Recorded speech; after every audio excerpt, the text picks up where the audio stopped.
भारतीय शिक्षा पद्धति के प्रति तपस्यारत मेरे प्रिय शिक्षा अनुरागियों, आज मैं इस वीडियो के माध्यम से ऐसी उत्कृष्टतम शिक्षा पद्धति के संबंध में अपना विचार प्रकट करना चाहता हूं, जो बड़ी ही विलक्षण शिक्षा पद्धति है।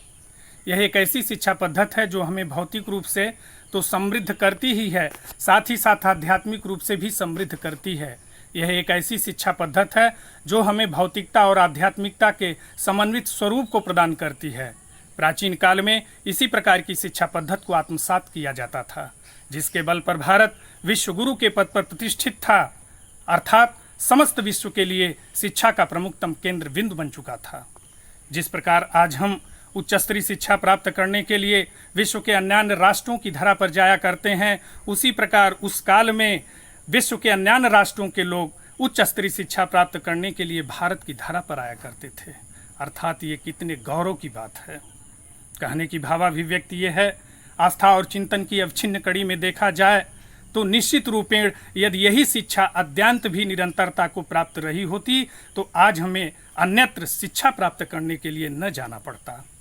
उस काल में गुरु परंपरा का चलन था। गुरुकुल आश्रमों में विद्यार्थी शिक्षा प्राप्त करने के लिए गुरुओं के समीप जाया करता था और 1 से लेकर के 25 वर्ष अवस्था तक अपना साधनात्मक जीवन व्यतीत करता था। गुरु के निर्देशन में सर्वप्रथम उसके चरित्र का निर्माण हुआ करता था। जीवन के प्रत्येक क्षेत्र की उसे शिक्षा प्रदान की जाती थी। वेद पुराण उपनिषद के ज्ञान में पारंगत बनाया जाता था और साथ ही साथ शस्त्र और शास्त्र की भी शिक्षा उसे प्रदान की जाती थी। जिस राष्ट्र का शस्त्र और शास्त्र सशक्त होगा वह राष्ट्र कभी पराजित नहीं हो सकता। लेकिन दुर्भाग्यवशात धीरे धीरे शत्रुओं ने हमारी शिक्षा पद्धति को विनष्ट करने का प्रयास किया। लॉर्ड मैकाले पाश्चात्य जगत का जो बहुत बड़ा शिक्षाविद था, भारत में आने के तत्पश्चात हमारी शिक्षा पद्धति को दूषित करने का प्रयास किया। लाखों लाखों गुरुकुल आश्रमों को उसने खंडहर बना दिया, बड़े बड़े विद्वानों को मृत्यु के घाट पर उतार दिया। हमारी उत्कृष्टतम जीवन शैली को उसने छत विछत कर दिया। हमारे आदर्श महान पुरुषों को काल्पनिक बताया, हमारी उत्कृष्टतम जीवन शैली को उसने छत विछत कर दिया। हमारे आदर्श महान पुरुषों को काल्पनिक बताया, पुराणों को गल्प बताया और साथ ही साथ बहुत से ऐसे ऐतिहासिक घटनाक्रम थे जिसे उसने विरूपित कर दिया। रिश्वत के माध्यम से भारतीय विद्वानों को प्रेरित कर दिया। हमारे शास्त्रों में असद अंशों को प्रक्षिप्त करा दिया गया, जो आज भी हमारे बीच में विवाद के कारण बने हुए हैं। वह इस बात को जानता था, यदि किसी राष्ट्र को ध्वस्त करना है तो वहाँ की शिक्षा पद्धति को दूषित कर दिया जाए। वह भी इस बात को जानता था, यदि हमारी शिक्षा पद्धति ब्रिटिश शिक्षा पद्धति सफलीभूत हुई तो एक न एक दिन सभी भारतीय हमारी परतंत्रता को स्वीकार कर लेंगे, और वह चरितार्थ भी हो रहा है। यह ब्रिटिश शिक्षा पद्धति का ही दुष्परिणाम है कि आज देश में बहुत से लॉर्ड मैकाले के दत्तक पुत्र हैं जो भारतीय शिक्षा पद्धति का तिरस्कार करते हैं और संस्थानों में निर्देशित कर दिया जाता है कि जो कोई भी छात्र हिंदी शब्द का प्रयोग करता हुआ प्राप्त होता है उसे आर्थिक रूप से दंडित कर दिया जाएगा।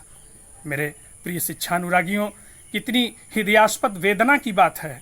भारत में रह करके हिंदी शब्द का प्रयोग करना दंडनीय अपराध है। हम समस्त लोगों को सावधान होना पड़ेगा और इस ब्रिटिश शिक्षा पद्धति को जड़ से उखाड़ करके फेंक देना होगा।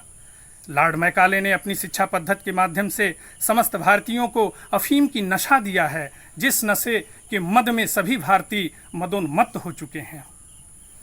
लॉर्ड मैकाले के साथ साथ वामपंथी इतिहासकारों ने भी हमारे ऐतिहासिक घटनाक्रम को तोड़ मरोड़ करके प्रस्तुत किया।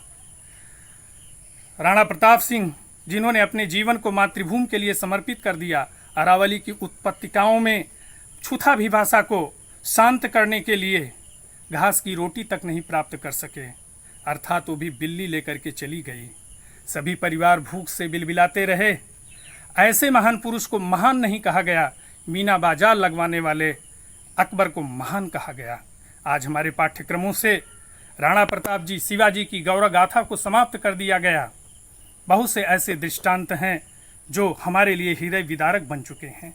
इसलिए मैं समस्त भारतीयों से पुनः करबद्ध निवेदन करता हूँ, लॉर्ड मैकाले द्वारा प्रतिपादित शिक्षा पद्धति को समाप्त कर दिया जाए और हमारी जो भारतीय शिक्षा पद्धति है उसकी पुनर्स्थापना